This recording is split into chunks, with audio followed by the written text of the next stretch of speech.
नमस्कार साथियों, मैं ज्ञानेंद्र झा अपने मोटिवेशनल यूट्यूब पेज के माध्यम से आपके पास।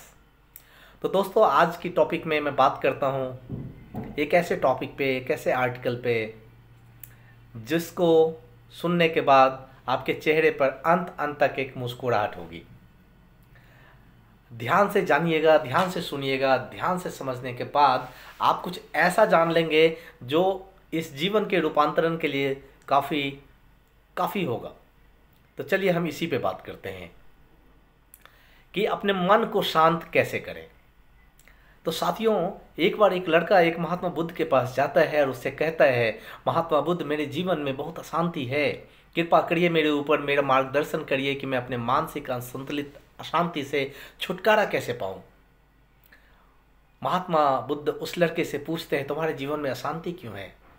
वह लड़का उत्तर देता है, अत्यधिक विचारों के कारण मेरे भीतर बहुत विचार चलते रहते हैं, जिसके कारण मेरा मन अशांत रहता है, मानसिक झंझावातों में मैं उलझा रहता हूँ। महात्मा बुद्ध मुस्कुराते हैं और उस लड़के से कहते हैं, ऊपर उस आकाश में देखो, क्या तुम्हें सूर्य दिख रहा है? वह लड़का ऊपर आकाश में देखता है, कहता है, जी गुरुदेव, दिख रहा है।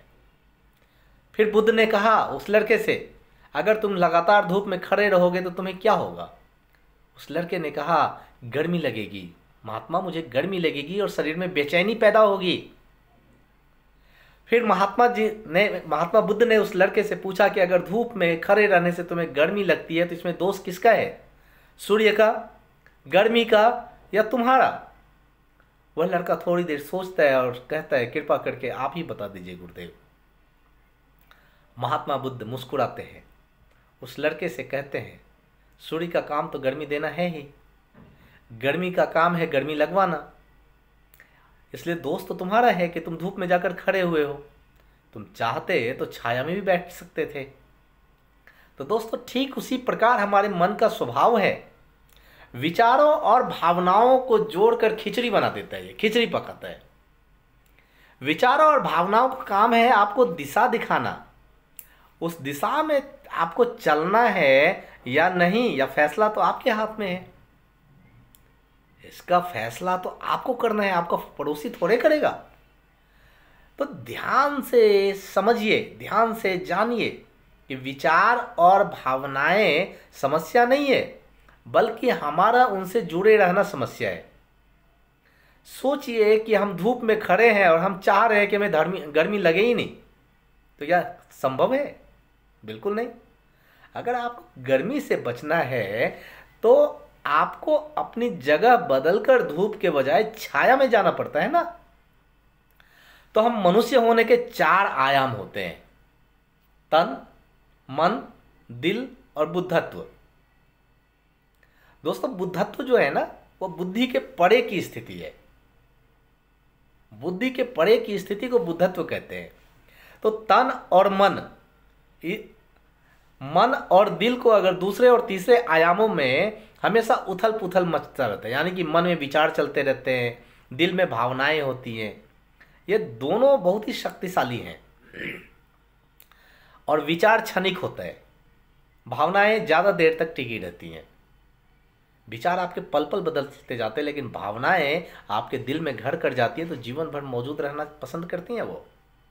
आप ऐसे समझिए कि कल आप जिसको खोने से डरते थे, आज वो आपके पास है नहीं, आज आपको उसकी कमी महसूस नहीं होती है।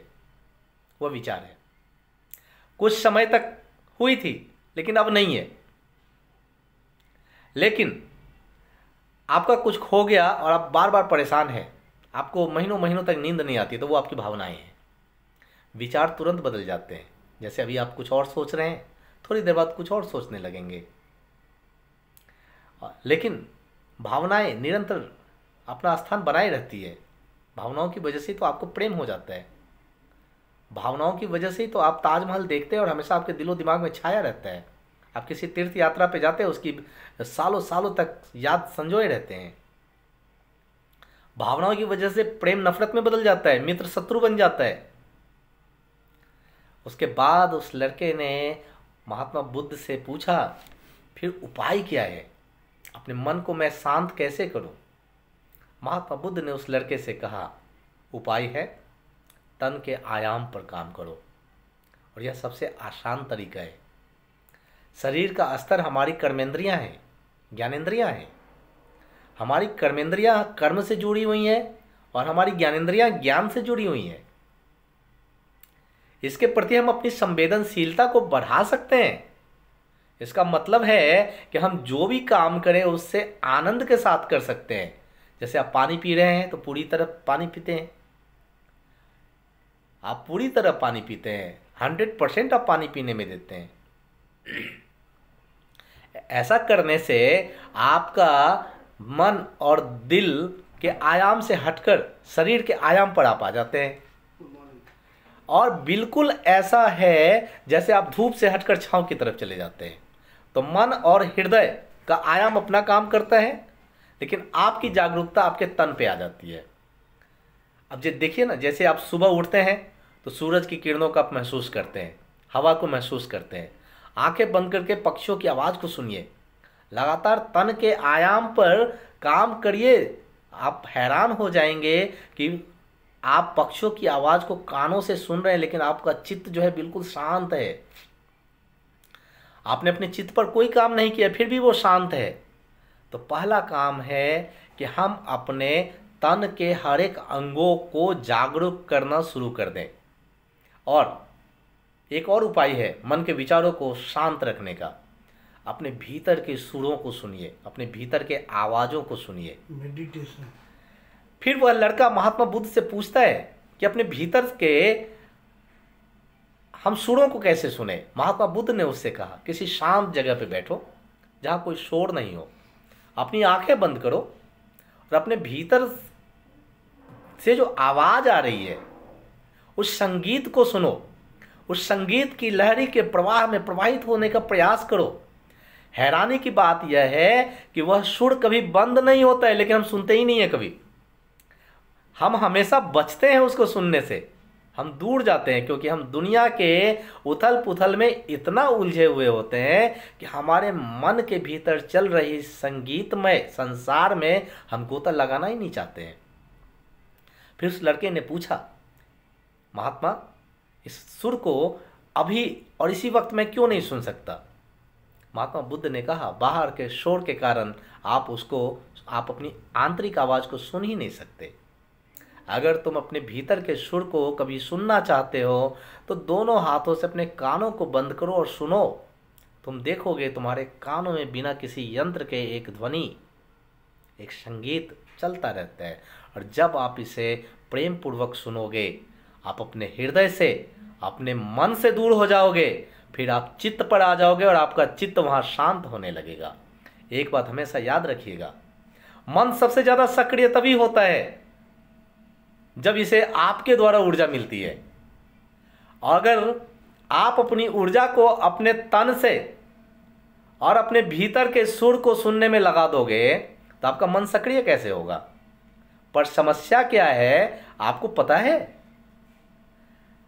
समस्या यह है कि हम अपने विचारों से और अपनी भावनाओं से हमेशा लड़ते रहते हैं। इसी में हमारी सारी अमूल्य ऊर्जा समाप्त हो जाती है, फिर हमें अशांति घेरने लगती है। इसलिए अपने मन को शांत करने के लिए दो काम जरूर कीजिए। मन के आयाम को भूल जाइए, तन के आयाम पे आ जाइए। और दूसरा है अपने मन के, अपने भीतर के आवाज़ को सुनिए। तो मुझे लगता है कि आप भी अगर यह कोशिश करेंगे तो कल जो मेरे जूनियर्स ने मुझसे पूछा कि मैं मानसिक रूप से बहुत ज़्यादा अपने विचारों में उथल पुथल मचाए रखता हूँ, तो मुझे लगता है कि मेरे द्वारा कहे गए शब्दों से आपको भी कुछ सीखने को मिला होगा। और मैं चाहता हूँ कि मेरे इस संदेश को आप औरों तक भी प्रसारित करें। धन्यवाद।